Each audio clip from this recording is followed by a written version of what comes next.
Capítulo 2. Las 10 primeras persecuciones. La primera persecución de la Iglesia tuvo lugar en el año 67, bajo Nerón, el sexto emperador de Roma. Este monarca reinó por el espacio de 5 años de una manera tolerable, pero luego dio rienda suelta al mayor desenfreno y a las más atroces barbaridades. Entre otros caprichos diabólicos, ordenó que la ciudad de Roma fuera incendiada, orden que fue cumplida por sus oficiales, guardas y siervos. Mientras la ciudad imperial estaba en llamas, subió a la torre de Mecenas, tocando la lira y cantando el cántico del incendio de Troya, declarando abiertamente que deseaba la ruina de todas las cosas antes de su muerte. Además del gran edificio del circo, muchos otros palacios y casas quedaron destruidos. Varios miles de personas perecieron en las llamas o se ahogaron en el humo, o quedaron sepultados bajo las ruinas. Este terrible incendio duró 9 años. Cuando Nerón descubrió que su conducta era intensamente censurada y que era objeto de un profundo odio, decidió inculpar a los cristianos, a la vez para excusarse para aprovechar la oportunidad para llenar su mirada con nuevas crueldades. Esta fue la causa de la primera persecución, y las brutalidades cometidas contra los cristianos fueron tales que incluso movieron a los mismos romanos a compasión. Nerón incluso refinó sus crueldades e inventó todo tipo de castigos contra los cristianos que pudieran inventar la más infernal imaginación. En particular, hizo que algunos fueran cocidos en pieles de animales silvestres, antojándolos a los perros hasta que expiraran. A otros los vistió de camisas atiezadas con cera, atándolos a postes, y los incendió en los jardines para iluminarlos. Esta persecución fue general por todo el Imperio Romano, pero más bien aumentó que disminuyó el espíritu del cristianismo. Fue durante esta persecución que fueron martirizados Pablo y Pedro. A sus nombres se pueden añadir Erasto, Terocero de Corinto, Arístaco, el Macedonio, y Trófimo de Éfeso, convertido por Pablo y sus colaboradores, así como Josés, comúnmente llamado Barsabás, y Ananías, obispo de Damasco, cada uno de los 70. La segunda persecución bajo Domiciano, el 81 después de Cristo. El emperador Domiciano, de natural inclinado a la crueldad, dio muerte primero a su hermano y luego suscitó la segunda persecución contra los cristianos. En su furor dio muerte a algunos senadores romanos, a algunos por malicia y a otros para confiscar sus fincas. Luego mandó a que todos los pertenecientes al linaje de David fueran ejecutados. Entre los numerosos mártires que sufrieron durante esta persecución estaban Simeón, obispo de Jerusalén, que fue crucificado, y Juan, que fue hervido en aceite, y luego desterrado a Patmos. Flavia, hija de un senador romano, fue asimismo desterrada al Ponto, y se dictó una ley diciendo que ningún cristiano, una vez traído ante un tribunal, quede exento de castigo sin que renuncie a su religión. Durante este reinado se redactaron varias historias inventadas con el fin de dañar a los cristianos. Tal era el apasionamiento de los paganos que si que cualquier hambre, epidemia o terremotos asolaban cualquiera de las provincias romanas, se achacaba a los cristianos. Estas persecuciones contra los cristianos aumentaron el número de informadores y muchos, movidos por la codicia, testificaron en falso contra las vidas de los inocentes. Otra dificultad fue que cuando cualquier cristiano era llevado ante los tribunales, se le sometía a un juramento de prueba, y si rehusaba tomarlo, se le sentenciaba a muerte, mientras que si se confesaban cristianos, la sentencia era la misma. Los siguientes fueron los más destacables entre los numerosos mártires que sufrieron durante esta persecución. Dionisio, el Areopagita, era ateniente de nacimiento y fue instruido en toda la literatura útil y estética de Grecia. Viajó luego a Egipto para estudiar astronomía e hizo observaciones muy precisas del gran eclipse sobrenatural que tuvo lugar en el tiempo de la crucifixión de nuestro Salvador. La santidad de su forma de vivir y la pureza de sus maneras le recomendaron de tal manera ante los cristianos, en general, que fue designado obispo de Atenas. Nicodemo, un benevolente cristiano de alguna distinción, sufrió en Roma durante el furor de la persecución de Domiciano. Protasio y Gervasio fueron martirizados en Milán. Timoteo, el célebre discípulo de Pablo, fue obispo de Éfeso, donde gobernó celosamente la iglesia hasta el 97 después de Cristo. En este tiempo, cuando los paganos estaban para celebrar una fiesta llamada Catagogión, Timoteo, enfrentándose a la procesión, los reprendió severamente por su ridícula idolatría, lo que exasperó de tal manera al pueblo que cayeron sobre él con palos y lo apalearon de manera tan terrible que expiró 2 días después por efecto de los golpes. La tercera persecución, bajo Trajano, 108 después de Cristo. En la tercera persecución, Plinio el joven, hombre erudito y famoso, viendo la lamentable matanza de cristianos y movido por ella a compasión, escribió a Trajano, comunicándole que había muchos miles de ellos que eran muertos a diario, que no habían hecho nada contrario a las leyes de Roma, por lo que no merecían persecución. Todo lo que ellos contaban acerca de su crimen o error, como se tenga que llamar, solo consistía en esto, que solían reunirse en determinado día antes del amanecer y repetir juntos una oración compuesta en honor de Cristo como Dios, y a comprometerse por obligación, no ciertamente a cometer maldad alguna, sino al contrario, a nunca cometer hurtos, robos o adulterio, o nunca falsear su palabra, a nunca defraudar a nadie. Después de lo cual era costumbre separarse y volverse a reunir después para participar en común de una comida inocente. En esta persecución sufrieron el bienaventurado mártir Ignacio, que es tenido en gran reverencia entre muchos. Este Ignacio había sido designado al obispado de Antioquía, siguiendo a Pedro en sucesión. Algunos dicen que al ser enviado de Siria a Roma, porque profesaba a Cristo, fue entregado a las fieras para ser devorado. También se dice que él, cuando pasó por Asia, la actual Turquía, estando bajo el más estricto cuidado de sus guardianes, fortaleció y confirmó a las iglesias por todas las ciudades por donde pasaba, tanto con sus exhortaciones como predicando la palabra de Dios. Así, habiendo negado a Esmirna, escribió a la iglesia de Roma, exhortándoles para que no emplearan medio alguno para librarle de su martirio, no fuera que le privaran de aquello que más anhelaba y esperaba.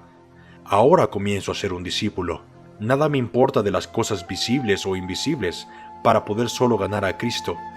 Que el fuego y la cruz, que manadas bestias salvajes, que la tortura de los huesos y el desangramiento de todo el cuerpo, y que toda la malicia del diablo venga sobre mí, sea así si solo puedo ganar a Cristo Jesús. E incluso cuando fue sentenciado a ser echado a las fieras, tal era el ardiente deseo que tenía de padecer que decía cada vez que oía rugir a los leones: soy el trigo de Cristo, voy a ser molido con los dientes de las fieras salvajes para que pueda ser hallado pan puro. Adriano, el sucesor de Trajano, prosiguió esta tercera persecución con tanta severidad como su sucesor.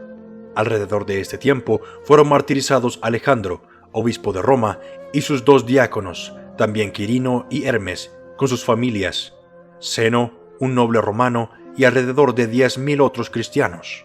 Muchos fueron crucificados en el monte Ararat, coronados de espinas, siendo traspasados con lanzas en imitación de la pasión de Cristo.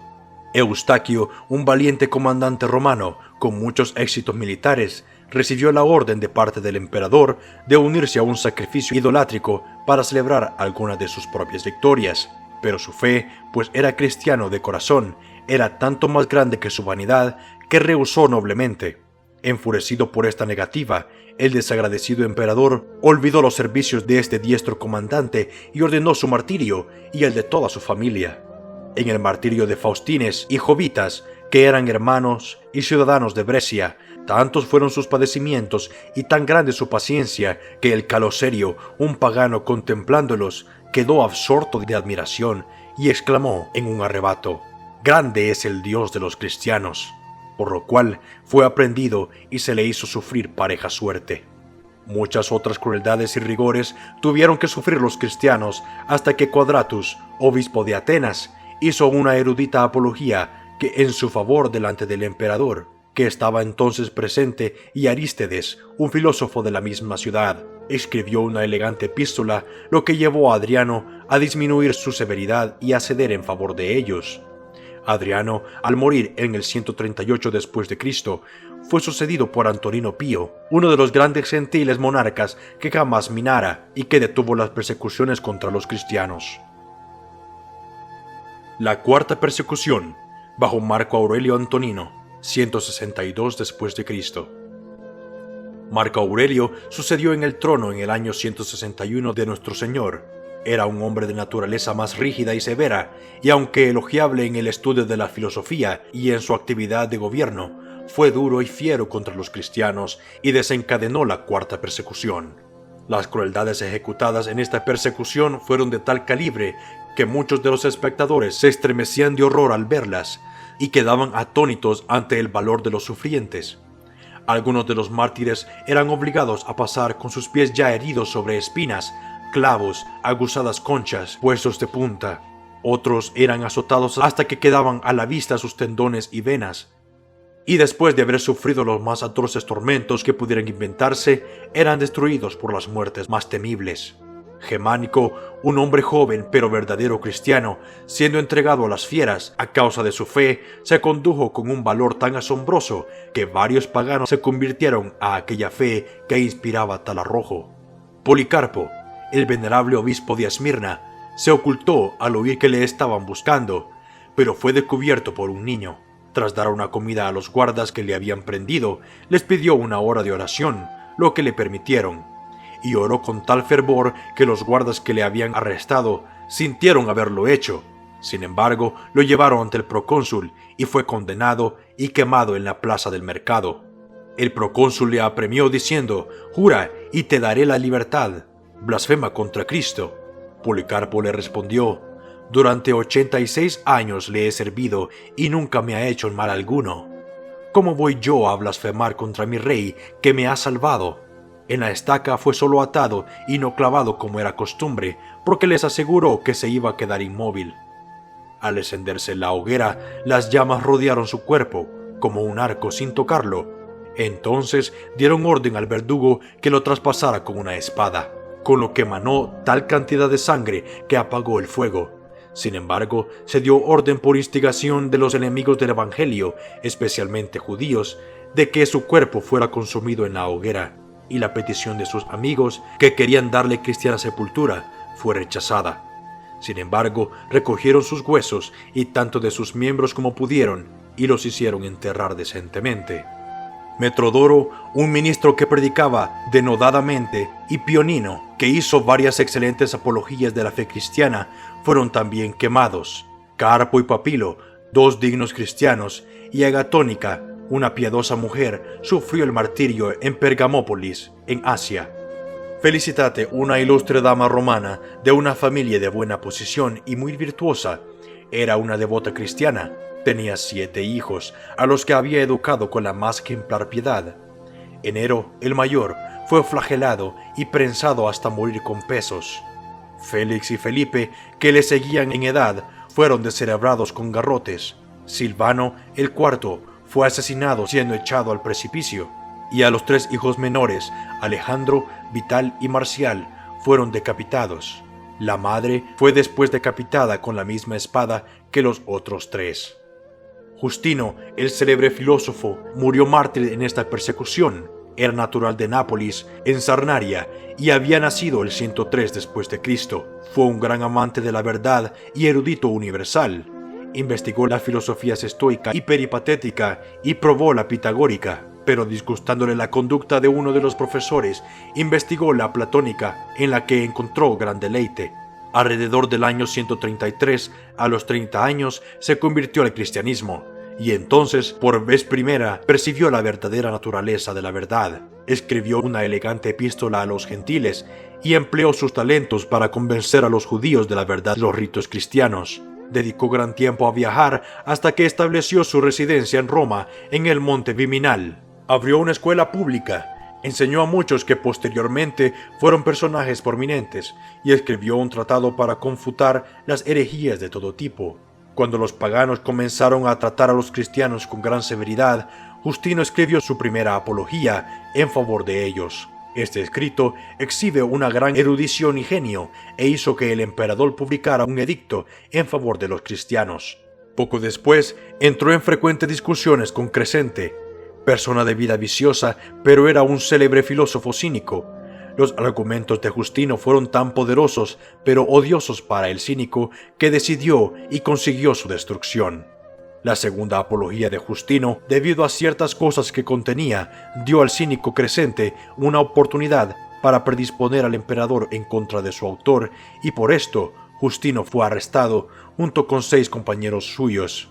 Al ordenársele que sacrificara a los ídolos paganos, rehusaron y fueron condenados a ser azotados y a continuación decapitados. Esta sentencia se cumplió con toda la severidad imaginable.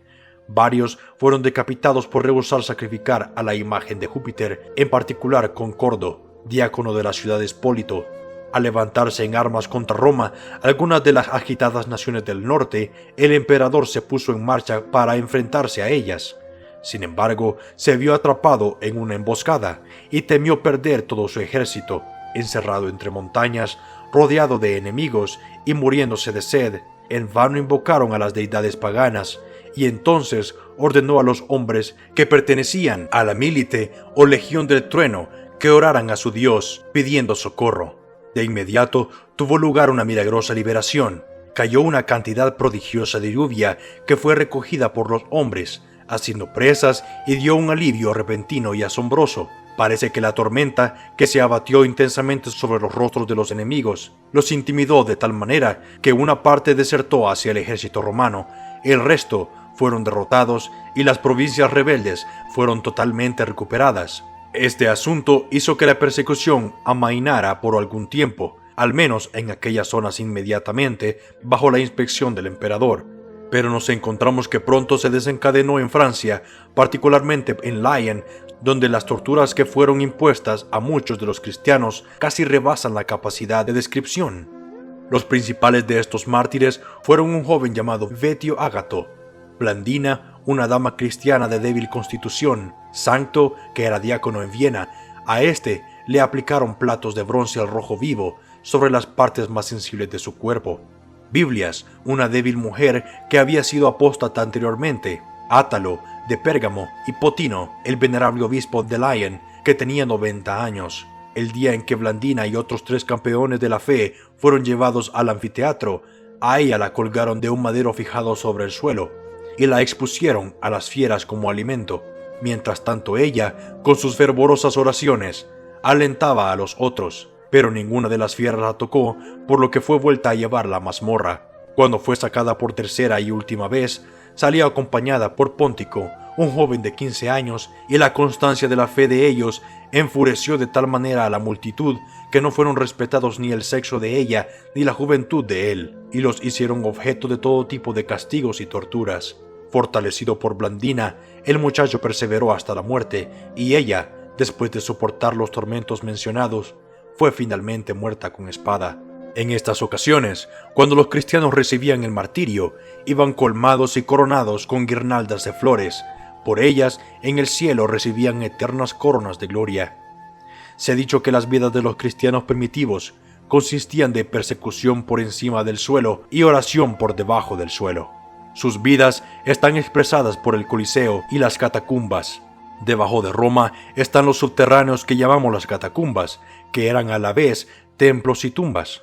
La primitiva iglesia en Roma podría ser llamada con razón la iglesia de las catacumbas. Hay unas 70 catacumbas cerca de Roma, en las que se han seguido unas 600 millas de galerías, y esto no es la totalidad.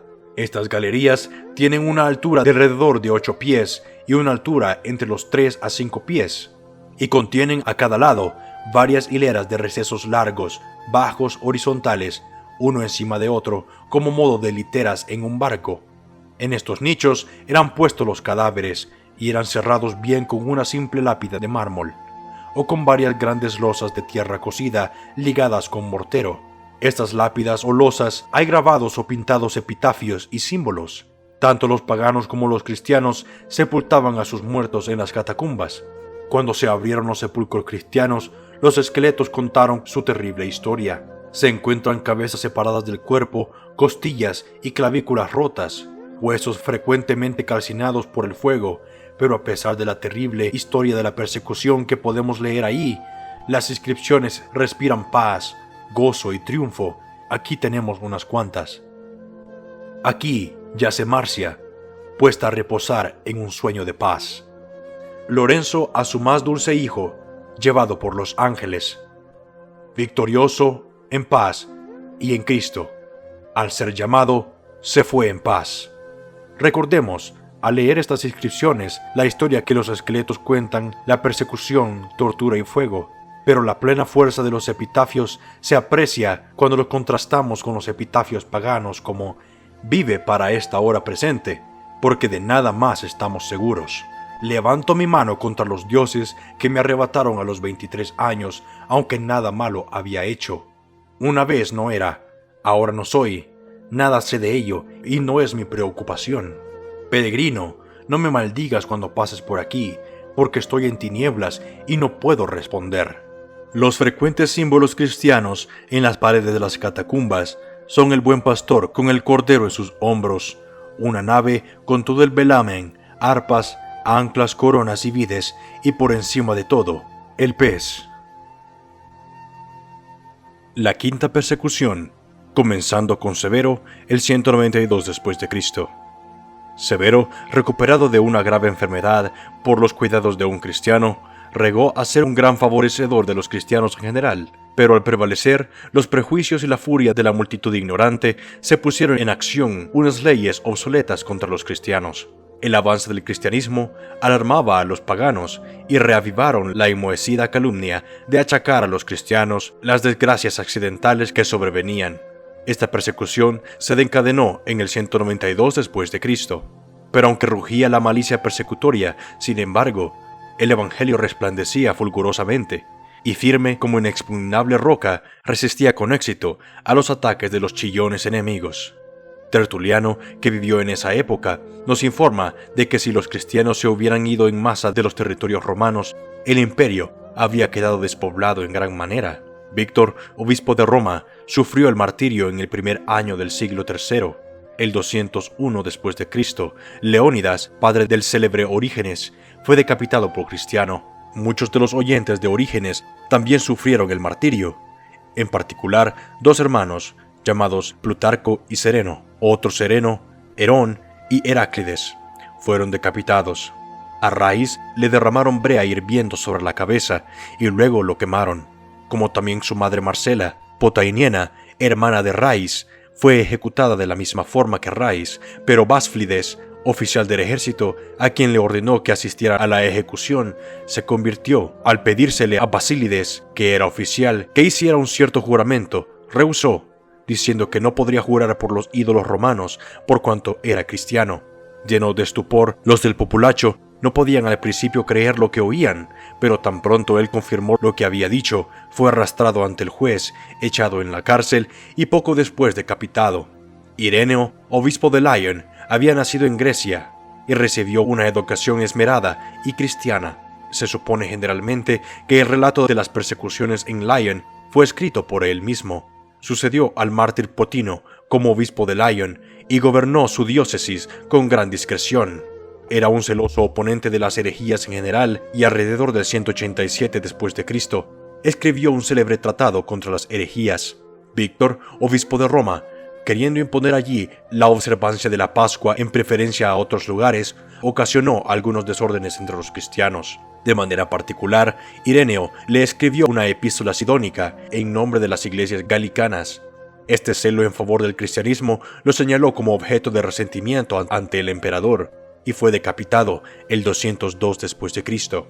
Extendiéndose las persecuciones a África, muchos fueron martirizados en aquel lugar del globo. Mencionaremos a los más destacados entre ellos. Perpetua, de unos 22 años, casada. Los que sufrieron con ella fueron Felicitas, una mujer casada y ya en muy avanzado estado de gestación cuando fue arrestada, y Revócato, catecúmeno de Cartago, y un esclavo. Los nombres de los otros presos destinados a sufrir en esta ocasión eran Saturnino, Secúndulo y Satur, y en el día señalado para la ejecución fueron llevados al anfiteatro.